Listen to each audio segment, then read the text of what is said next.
North Korea appears to bolster defenses after flight by U.S. bombers as rhetoric escalates. Seoul/Beijing, Reuters.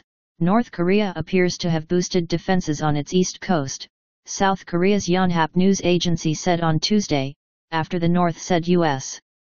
President Donald Trump had declared war and that it would shoot down U.S. bombers flying near the peninsula. Tensions have escalated since North Korea conducted its sixth and most powerful nuclear test on September 3, but the rhetoric has reached a new level in recent days with leaders on both sides exchanging threats and insults.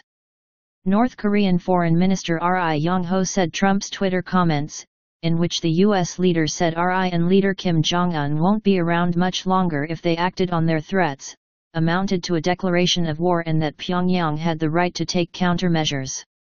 Yonhap suggested the reclusive North was in fact bolstering its defenses by moving aircraft to its east coast and taking other measures after U.S. bombers flew close to the Korean peninsula at the weekend. The unverified Yonhap report said the United States appeared to have disclosed the flight route of the bombers intentionally because North Korea seemed to be unaware. South Korea's National Intelligence Service was unable to confirm the report immediately. RI said on Monday the North's right to countermeasures included shooting down U.S. bombers even when they are not inside the airspace border of our country.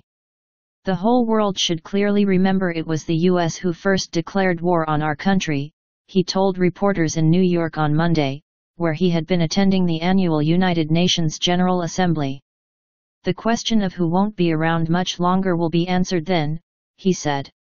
White House spokeswoman Sarah Sanders denied on Monday that the United States had declared war, calling the suggestion absurd. Speaking in Beijing, Chinese Foreign Ministry spokesman Liu Kang said war on the Korean peninsula would have no winner.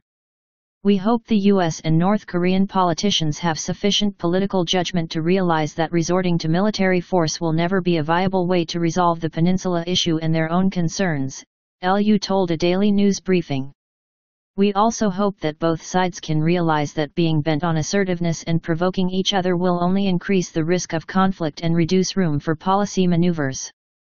War on the peninsula will have no winner. While repeatedly calling for dialogue to resolve the issue, China has also signed up for increasingly tough UN sanctions against North Korea. China's fuel exports to North Korea fell in August, along with iron ore imports from the isolated nation, as trade slowed after the latest UN sanctions, but coal shipments resumed after a 5-month hiatus, customs data showed on Tuesday. In Moscow, Russia's foreign ministry said it was working behind the scenes to find a political solution and that using sanctions against North Korea was almost exhausted. During a visit to India, U.S. Defense Secretary James Mattis said diplomatic efforts to deal with the crisis were continuing. You have seen unanimous United Nations Security Council resolutions passed that have increased the pressure, economic pressure, and diplomatic pressure, on the North, and at the same time, we maintain the capability to deter North Korea's most dangerous threats, he told reporters in the Indian capital. Risk of miscalculation. U.S. Air Force B-1B Lancer bombers escorted by fighter jets flew east of North Korea in a show of force after a heated exchange of rhetoric between Trump and Kim. North Korea has been working to develop nuclear-tipped missiles capable of hitting the U.S. mainland, which Trump has said he will never allow. The United States and South Korea are technically still at war with North Korea after the 1950-53 Korean conflict ended in a truce and not a peace treaty. The September 3 nuclear test prompted a new round of sanctions on North Korea after the Security Council voted unanimously on a resolution condemning the test. The North says it needs its weapons programs to guard against U.S. invasion and regularly threatens to destroy the United States, South Korea, and Japan. However, the rhetoric has been ratcheted up well beyond normal levels, raising fears that a miscalculation by either side could have massive repercussions.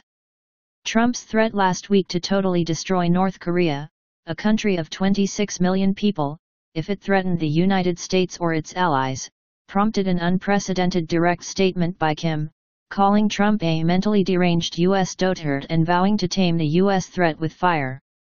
White House National Security Advisor H.R. McMaster defended Trump's rhetoric and said on Monday he agreed that the risk was that Kim might fail to realize the danger he and his country faced. However, McMaster also acknowledged the risks of escalation with any U.S. military option. "We don't think there's an easy military solution to this problem," said McMaster, who believed any solution would be an international effort. "There's not a precision strike that solves the problem. There's not a military blockade that can solve the problem," McMaster said. So please subscribe our channel for more videos.